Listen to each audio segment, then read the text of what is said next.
334.83 கோடி மதிப்பிலான குறுவை சிறப்பு தொகுப்பு திட்டத்தை விவசாயிகளுக்கான ஒரு திட்டமாக தமிழக அரசு அறிவித்துள்ளது. இதனை எதிர்த்து பல்வேறு எதிர்க்கட்சிகள் தனது கண்டனங்களை தெரிவித்துக் கொண்டு வருகிறார்கள். திமுகவை பொறுத்தவரையுமே ஆள் இல்லாத கடையில யாருக்காக டீ ஆத்துறீங்கன்னு இபிஎஸ் அவர்களை பொறுத்தவரையுமே இது மக்களை ஏமாற்றக்கூடிய ஒரு வெற்று மாற்று அரசியலுக்கான ஒரு திட்டம்னோ பிஜேபி மற்றும் பிஎம்கே பொறுத்தவரையுமே இந்த வெற்று பேப்பர் வெளியீட்டு திட்டத்தால விவசாயிகளுக்கு எந்த ஒரு நலன் இல்லைன்னு தெரிவிச்சிருக்காங்க. இப்படி விவசாயிகளுக்கு ஆதரவாக ஒரு திட்டம் கொண்டு வரப்பட்டா எதற்காக எதிர்க்கட்சிகள் இந்த திட்டத்தை எதிர்க்கிறாங்க? உண்மையாகவே இந்த திட்டத்தின் மூலமாக விவசாயிகளுக்கு நலன் இருக்கா இல்லையா? இந்த திட்டம் கொண்டு வரப்பட்டதுக்கான உண்மையான பின்னணி என்ன குறித்தான பல்வேறு தகவலை இந்த பதிவில் விரிவாக பார்க்கலாம். தமிழக வெற்றி கழகத்தின் ஆட்சியால பல்வேறு தரப்பின மக்கள் அதிருப்தியில இருக்கிறாங்க. அந்த வகையில முதல் இடத்துல இருப்பது யாருன்னு பாத்தீங்கன்னா விவசாயிகள். ஏன்னா டிவிகேவோட இந்த தேர்தல் வாக்குறுதியை நம்பி அதுல ஈர்க்கப்பட்டு முதல்ல ஏமாந்து நிக்கிறவங்க யாருன்னு பாத்தீங்கன்னா விவசாயிகள். அது எது மூலமா புரிஞ்சுக்க முடியுதுன்னா இன்னைக்கு வீதியில இறங்கி அவங்களோட உரிமைகளுக்காக அவங்க திட்டங்களுக்காக வீதியில இறங்கி போராட்டம் பண்ணிட்டு இருக்காங்க. அதனாலே நம்மளால புரிஞ்சுக்க முடியுது விவசாயிகள் எல்லாருமே மிகப்பெரிய ஒரு அதிருப்தியில இருக்கிறாங்க. மிக முக்கியமான காரணம் என்ன பாத்தீங்கன்னா டிவிகேவோட இந்த தேர்தல் வாக்குறுதியில விவசாயிகளோட இந்த பயிர் கடன் தள்ளுபடி குறித்தான ஒரு திட்டத்தை அறிவிச்சிருந்தாங்க. அதுல விஜய் அவர்கள் மிகப்பெரிய ஒரு மோசடியை செஞ்சிருந்தாரு. விவசாயிகள் எல்லாருமே மிகப்பெரிய ஒரு ஏமாற்றத்துல இருக்காங்க. அதனால போராட்டங்கள்லாம் தொடர்ந்து நடைபெற்றே வருது. இந்த சூழ்நிலையில இது எல்லாமே கண் துடைப்பு செய்யும் வேலையாக தமிழக அரசால இன்னைக்கு விவசாயிகளுக்கான ஒரு திட்டம் கொண்டு வரப்பட்டிருக்கு. அதையும் எப்படி இந்த நியூஸ் சேனல்கள் நியூஸ் கார்டு போடுறாங்கன்னா விவசாயிகளுக்கு அடித்த ஜாக்பாட், விவசாயிகளுக்காக மிக முக்கியமான திட்டத்தை அறிவித்திருக்கிறார் முதலமைச்சர் அப்படின்னு சொல்லிட்டு இவங்க ஒரு நியூஸ் கார்டோட ஒரு நியூஸ் வந்து பரபரப்பா பேசுறாங்க. அதை டிவிக்கு வீச்சுவல் வாரியர்ஸ் கொண்டாடிட்டு இருக்காங்க. சரி, என்ன நியூஸ்? ஏன்னா விவசாயிகளுக்கு உண்மையிலே உங்களுக்கு அக்கறை இருந்தா இப்படி ஆட்சிக்கு வந்து ஒரே மாசத்துல நீங்க வீதியில இறங்கி போராட விட்டுருக்க மாட்டீங்க. இப்படி இருக்கும் சூழ்நிலை இப்போ உண்மையாலே ஒரு நல்ல திட்டத்தை கொண்டு வந்திருக்காங்களா? விவசாயிகள் இதனால நன்மையட போகிறார்களா அப்படின்ற ஒரு கேள்விக்குறியான ஒரு விஷயம் இன்னைக்கு இருக்கு. இப்ப பயிர் கடன் தள்ளுபடிக்கான போராட்டத்துக்கு அப்பாற்பட்டு பார்த்தோம்னா அடுத்த அவலத்தை என்ன விவசாயிகள் ஃபேஸ் பண்றாங்கன்னா தொடர்ந்து தமிழ்நாட்டில் இருக்கக்கூடிய நெல் சாகுபடிக்கான பயிர் சாகுபடிக்கான இந்த நீர் பாய்ச்சல் இருக்குல்ல, நீர் வரத்து என்பது இருக்குல்ல, கர்நாடகத்தில இருந்து காவிரி அணையில இருந்து இந்த மேட்டூர் அணை நீர் வாயிலாக தமிழ்நாட்டுக்கு அந்த நீர் என்பது வந்து சேரும். இது எப்படின்னா வருஷம் இந்த ஜூன் 12ஆம் தேதி ஜூன் இந்த 2 வாரத்துக்குள்ளே அவங்க தண்ணியை திறந்து விட்டுருவாங்க. விவசாயிகள் அது மூலியமாக விவசாயம் பண்ணிட்டு வராங்க. தஞ்சாவூர், திருவாரூர், நாகப்பட்டினம் உட்பட ஒரு 12 டெல்டா மாவட்டங்களோட பயிர் சாகுபடிக்கான நீர் பாசன வசதிக்கான முக்கிய ஆதாரமாக காவிரி நீர், மேட்டூர் அணையோட நீர் வரத்து என்பது ஒரு முக்கிய பங்காற்று கொண்டு வருகிறது. அந்த வகையில இந்த வருஷம் பார்த்தோம்னா அந்த நீர் என்பது அவங்க திறந்து விடவே இல்லை. இதற்காக முதலமைச்சர் எந்த ஒரு ஸ்டெப்புமே எடுக்கல. அதனால நாங்க பயிரை விளைவிச்சிட்டு போறோம், என்ன பண்ண போறோம், நீர் வரத்து இல்லையே, எப்படி நாங்க விவசாயம் பண்ண போறோம்னு சொல்லிட்டு விவசாயிகள் எல்லாருமே இன்னைக்கு கூட நாகையில பார்த்தோம்னா வறண்ட வாய்க்காலுக்கு மலர் வளையம் வைத்து விவசாயிகள் கண்ணீர் விட்டு போராட்டம் பண்ணிட்டு வராங்க. சோ இதை எல்லாமே கண்துடைப்பு செய்யும் விதமாக தான் இன்னைக்கு முதலமைச்சர் விஜய் அவர்கள் இந்த மாதிரியான ஒரு திட்டத்தை அறிவிச்சிருக்காங்க. இதனால திமுக சொல்லியிருந்தாங்க ஆளே இல்லாத கடையில யாருக்கு நீங்க டீ ஆத்துறீங்கன்ற மாதிரி அவங்க ஒரு அறிக்கை வெளியிட்டு இருந்தாங்க. ஏன்னா இன்னைக்கு விவசாயத்தோட அடிப்படையான இந்த நீர் பாய்ச்சல் என்பதே ஒரு கேள்விக்குறியான விஷயமா இருக்கு. ஆனா இவங்க கொண்டு வந்த திட்டம் எதற்குன்னா நீங்க இன்னும் விவசாயத்தை ஊக்குவீங்கன்னு சொல்லிதான் இந்த திட்டத்தை கொண்டு வந்திருக்காங்க. இந்த திட்டம் மூலமாக என்ன நன்மைன்னு பாத்தீங்கன்னா இப்ப இருக்கு இந்த அணையில நீர்லாம் வரல, அதனால இழப்பீடு வரும். அதை சமாளிக்கக்கூடிய நிதியாக இந்த திட்டம் இருக்கலாம். மற்றொரு படம் பார்த்தோம்னா மானியத்துல வந்து விதைகள் கிடைக்கும், மானியத்துல உரங்கள் கிடைக்கும். சோ நிதி ரீதியாக சின்ன ஒரு ஹெல்ப் இந்த திட்டம் என்பது கொடுக்கும். சோ இங்க மேஜர் இஷ்யூ என்னன்னு பார்த்தோம்னா இங்க விவசாயத்திற்கான ஒரு முக்கிய ஆதாரத்தை நீங்க கொடுக்கல. அதுக்கு மாற்றாக என்ன பண்றீங்கன்னா நிவாரணத்தை வேணா வச்சுக்கோங்கன்னு சொல்லி இந்த மாதிரியான ஒரு திட்டத்தை கொண்டு வரீங்கன்னு சொல்லி விவசாயிகள் எல்லாருமே அதிருப்தியில இருக்கிறாங்க. திமுக தரப்புல இருந்து அந்த தலைமை கழகம் ஒரு அறிக்கை வெளியிட்டிருக்காங்க. அதுல என்ன சொல்லியிருக்காங்கன்னா கடந்த 5 வருடங்கள்ல நாங்க எந்த ஒரு வருடமே இந்த மாதிரி விவசாயிகளுக்கு தண்ணீர் வராம இருக்குல்ல, இந்த பிரச்சனையை வந்து நாங்க ஃபேஸ் பண்ணதே கிடையாது. ஆண்டுதோறும் எப்படியாவது காவிரியில இருந்து தண்ணி வாங்கி கொடுக்க வேண்டிய வேலைகளை நாங்க மும்முரமா இருந்திருக்கோம். அதன்படி விவசாயிகளுக்கு தண்ணீரும் கிடைச்சிருக்கு. இந்த 6 வாய்க்கால வந்து தூர்வாடுற பணி, கடையில இருந்து மடை வரையுமே நீர் பாய்ச்சலுக்கான அனைத்து வேலைகளும் நாங்க பண்ணியிருக்கோம். ஆனா இப்ப இருக்கக்கூடிய முதலமைச்சர் என்ன பண்றாரு? இவ்வளவு கதறல்களை விவசாயிகள் தனது கண்ணீர் விட்டு போராடிட்டு இருக்காங்க. ஆனா முதலமைச்சர் என்ன பண்றாருன்னா கர்நாடகத்துக்கு போயிருக்காரு. இப்ப விவசாயிகள் என்ன நினைச்சிருப்பாங்கன்னா, ஓ கர்நாடகத்துக்கு போறாரு, நம்ம எல்லாருமே இவ்வளவு பிரச்சனையில இருக்குமே, நம்ம இவ்வளவு வறுமையில வாடுறோமே, அப்ப நம்மளுக்காக கர்நாடகத்துக்கு போயிட்டு அங்க நீங்க நீரை திறந்து விடுங்கன்னு சொல்லி கேட்டுட்டு வருவாரோன்னு சொல்லி எதிர்பார்ப்புல இருக்காங்க.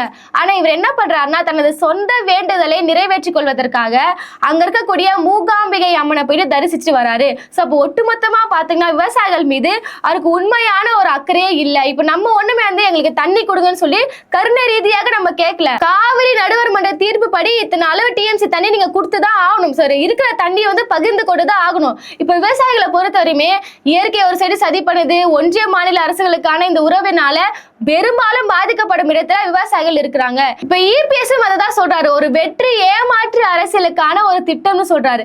ஆல்ரெடி விவசாயிகளுக்கான கடன் நிதி எவ்வளவு இருக்குன்னா 10,000 கோடி இருக்கு. இவங்க என்ன பண்ணிட்டாங்க, முதல்ல தேர்தல் வாக்குறுதி என்ன சொன்னாங்க, இப்ப 5 ஏக்கர் மேல நிலம் வச்சிருக்கக்கூடிய விவசாயியோட கடனை வந்து நாங்க 50% வந்து நாங்க தள்ளுபடி பண்ணுவோம்னு சொன்னாரு. 5 ஏக்கருக்கு உள்ள இருந்துச்சுன்னா அவங்களோட மொத்த கடனே நாங்க தள்ளுபடி பண்ணுவோம்னு சொன்னாரு. இப்படி 10,000 கோடி ரூபாய்க்கு கடன் தள்ளுபடிக்கான நிதி என்பது நீங்க தேவைப்படுது. அந்த இடத்துல நீங்க அது எதுவுமே பார்க்காம, இவ்வளவு பட்ஜெட்னே பார்க்காம நீங்க தேர்தல் வாக்குறுதியை கொடுத்துட்டு 10,000 கோடி எங்க இருக்கு, இன்னைக்கு நீங்க விவசாய கடன் தள்ளுபடிக்கான எத்தனை நிதியை கொடுத்துருக்கீங்கன்னு பாத்தீங்கன்னா 2,000 கோடி மட்டும்தான் நீங்க ஒதுக்கிருக்கீங்க. சோ அந்த வகையில ஆல்ரெடி விவசாயிகளோட வயிற்றுல அடிச்சிட்டீங்க. இப்ப அடுத்த ஒரு திட்டத்தை கொண்டு வந்து விவசாயிகளோட இந்த கண் துடைப்பு விளைவா நீங்க இருக்கிறீங்களா?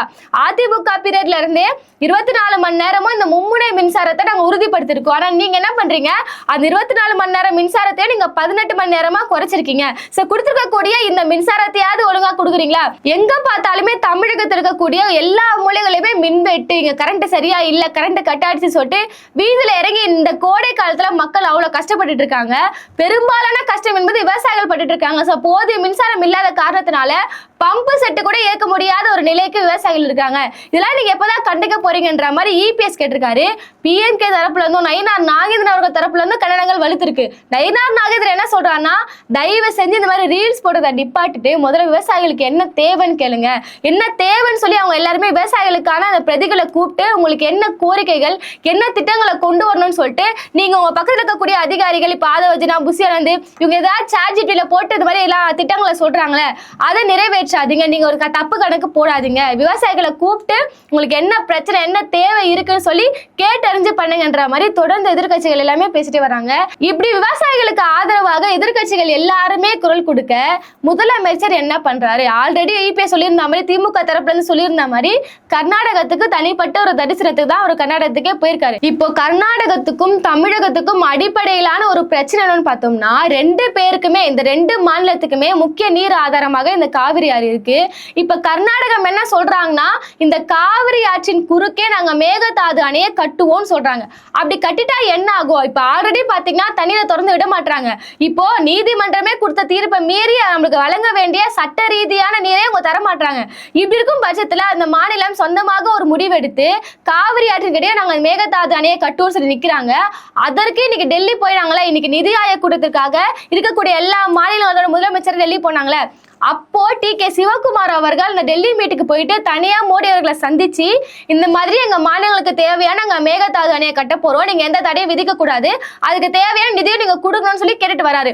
ஆனா நம்ம முதலமைச்சர் என்ன பண்ணாரு, ஒட்டுமொத்தமா இன்னைக்கு இவ்வளவு செலவு பண்ணி போனார்ல, இதெல்லாம் இவர் இன்னைக்கு இங்க இருந்து டெல்லிக்கு போறதுனால தமிழ்நாட்டிற்கு ஏதாவது ஒரு பலன் இருக்கா நீங்க சொல்லுங்க. இவ்வளவு செலவு பண்ணிட்டு போறாருல, போயிட்டு என்ன பண்ணாரு, அங்க இருக்கக்கூடிய டெல்லி அந்த நிதி ஆயோக் கூட்டத்துல ஒரு பேப்பரை பார்த்து படிச்சாரு, பார்த்துட்டு ராகுல் சோனியா காந்தியை பத்தி சந்திச்சாரு. அது எதற்காகன்னு பாத்தீங்கன்னா ஆல்ரெடி அது ஒரு சர்ச்சையில முடிஞ்சிச்சு. என்ன நீங்க கூட்டணி கட்சியில இருக்கிறீங்க ஆனா அவங்களை போய் சந்திக்க மாட்டீங்க, அப்ப நீங்க மோடி அவர்களை பார்த்து பயப்படுறீங்களான்னு சொல்லிட்டு ஆல்ரெடி நிறைய பேர் சர்ச்சை பேசுவோம். சரி போய் சந்திச்சுட்டு வந்துடலாம், அதுக்கு ஒரு முற்றுப்புள்ளி வைக்கல தான் நீங்க போனீங்க. நிதி ஆயோக் கூட்டத்துல போயிட்டு தமிழ்நாட்டுக்கு தேவையான முக்கியமான திட்டங்களை வந்து நீங்க படிச்சு வந்திருக்கீங்க. திமுக அரசு வந்து பாராட்டிட்டு வந்திருக்கீங்க. இதுவரையுமே வந்து தமிழ்நாட்டுல பெண்கள் பாதுகாப்பு பெஸ்டா இருக்கு, தொழில் முன்னேறி இருக்குன்னு சொல்லி பல்வேறு திட்டங்களுக்காக நீங்க பாராட்டிட்டு வந்திருக்கீங்க. தவிர என்ன விஷயம் நீங்க கோரிக்கையாக முன் வச்சுட்டு வந்தீங்க. இதே மாதிரிதான் தென் மாநிலங்கள்ல இருந்து டி.கே. சிவகுமார் அவர்கள் நிதி ஆயோக் கூட்டத்துக்கு போனாரு.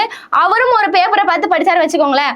ஆனா தனிப்பட்ட முறையில மோடி அவர்களை சந்திச்சு தன் மாநிலத்துக்கு என்ன வேணும்னு சொல்லிட்டு காரியத்தை சாதிப்பதற்கான வேலைகளை அவர் மும்முரமா இருக்காரு. சோ அணையை கட்டி தீர்வோன்னு சொல்லி அவங்க மும்முரமா இருக்கும் போது தமிழர்களுக்கு இது எதிரான ஒரு செயலை நீங்க எப்படி தமிழ்நாடை கேட்காம இந்த மாதிரி ஒரு அணையை கட்டுவீங்கன்னு சொல்லி போராட வேண்டிய கட்டாயத்துல தமிழ்நாடு முதலமைச்சர் இருக்கிறாரு. இதற்காக இன்னும் வாய் திறக்காம இருக்காரு. இன்னும் சிம்பிளா சொல்ல போனா அவர் பிரதமர் அவர்களை சந்திக்க வேண்டிய கட்டாயமே கிடையாது. கிடையாது. இன்னைக்கு தாவேக்கால கூட்டணியில யார் இருக்கான்னு பாத்தீங்கன்னா காங்கிரஸ் இருக்கிறாங்க. சோ கர்நாடகத்துல யார் ஆட்சி செய்யறா? காங்கிரஸ் தான். இன்னைக்கு நீங்க கர்நாடகத்துல இருக்கக்கூடிய கோவிலுக்கு போயிட்டு தரிசனம் பண்றீங்களா, அப்படியே அங்க இருக்கக்கூடிய முதலமைச்சரை சந்திச்சு காங்கிரஸ் தலைவர்கள் எல்லாருமே ஒன்று கூடி இந்த மாதிரி தமிழ்நாட்டுக்கு எதிரான ஒரு திட்டங்களை கொண்டு வராதீங்க, நம்ம ஆல்ரெடி கூட்டணி கட்சியில இருக்கிறோம், சோ நம்ம எல்லாமே சமரசமா செஞ்சு 2 மாநிலங்களுக்கான இந்த நீர்வரத்தையும் பாத்துக்கலான்ற மாதிரி ஒரு பேச்சு எதுவுமே பண்ணாம போய் சாமி கும்பிட்டு வரீங்க. நீங்க இந்த மாதிரி டெல்லி பயணம் போனதால தமிழ்நாட்டிற்கு என்ன பயன் சொல்லி எல்லா மக்களும் கேட்க வேண்டிய ஒரு கட்டாயத்துல இருக்கும். ஆனா விவசாயிகளோட நிலை என்பது ரொம்ப பரிதாபமான ஒரு முறையில இருக்கு. ஏன்னா ஒட்டுமொத்த நாட்டுக்குமே சாப்பாடு போடக்கூடிய வேலை இடத்துல யாரு இருக்கான்னு பாத்தீங்கன்னா விவசாயிகள் தான் இருக்கிறாங்க. மழையோ புயலோ வெயிலோ எது இருந்தாலுமே எல்லா காலகட்டத்திலுமே தொடர்ந்து வயக்காட்டுல கஷ்டப்பட்டு இந்த உணவு உற்பத்தி பண்ணக்கூடிய இடத்துல விவசாயிகள் இருக்கும்போது, ஆனா ஆதவர்ஜுனா என்ன சொல்றாரு, விவசாயத்தை விட ஸ்போர்ட்ஸ் தான் ரொம்ப கஷ்டம் அப்படின்ற அளவுக்கு அவர் பேசுறாரு. அப்ப என்னைக்குதான் விவசாயிகளோட அந்த கஷ்டத்தை புரிஞ்சுக்க போறாங்க, எப்ப விவசாயிகளுக்கான உண்மையான திட்டங்களை கொண்டு வர போறான்னு நம்மளுக்கு தெரியல. சோ ஒட்டுமொத்தமா பாத்தீங்கன்னா விவசாயிகளுக்கு ஆதரவாக இந்த திட்டங்கள் எது கொண்டு வந்தாலுமே அது உண்மையாகவே விவசாயிகள் நலன் சார்ந்து இல்ல, எல்லாமே ஒரு கண் துடைப்பு வேலையாக தான் இருக்குன்னு சொல்லி தொடர்ந்து விவசாயிகள் போராடிட்டே வராங்க. இன்னைக்கு இந்த குறுவை சிறப்பு தொகுப்பு திட்டத்தால விவசாயிகளுக்கு குறைந்தபட்சம் நன்மை இருந்தாலுமே அதிகபட்சமாக அவங்க ரொம்ப பாதிக்க தான் படுறாங்க. ஏன்னா அவங்களுக்கு அடிப்படை தேவையான நீர் பாசனமே இல்லாம இருக்காங்க. சோ இந்த வெந்த புல்ல வேலி பாய்ச்சுன்னு சொல்லுவாங்களே, அந்த வகையில தான் இந்த திட்டம் என்பது இருக்கு. பொறுத்திருந்து பார்ப்போம் விவசாயிகள் தரப்புல இருந்து என்ன. இப்போ அதிமுக தரப்புலயே வருகின்ற 19ஆம் தேதி அவங்க மிகப்பெரிய ஒரு போராட்டத்தை அறிவிச்சிருக்காங்க விவசாயிகளுக்கு ஆதரவாக. இப்படி எல்லா மக்களையும் போராட விட்டு நான் சட்ட ஒழுங்குக்காக நான் போராடணும், விவசாயிகளுக்காக நாங்களே போராடணும்னு சொல்லி போராட்ட களமாக தான் இந்த தமிழ்நாட்டை ஆக்கி வச்சிருக்காங்க தாவேக அரசு என்பது. பொறுத்திருந்து பார்ப்போம் இந்த திட்டத்தை வந்து எந்த வகையில செழிக்க போறாங்க. வருகாலத்துல வந்து மேகதாது அணையை கட்டியே தீர்வுன்னு சொல்லிட்டு கர்நாடக அரசு அடம் பிடிச்சிட்டு இருக்காங்க. இதை எந்த அளவுக்கு விஜய் அவர்கள் எதிர்த்து பேச போறாரு, இல்ல எதிர்த்து பேசினா என்னோட ஆட்சி கவிழ கூடும் சொல்லி தனது ஆட்சியை காப்பதற்கான வேலைகளை ஈடுபட போறாரா, இல்ல விவசாயிகளுக்கு ஆதரவாக ஈடுபட போறான்னு சொல்லி பொறுத்திருந்து தான் பார்க்கணும்.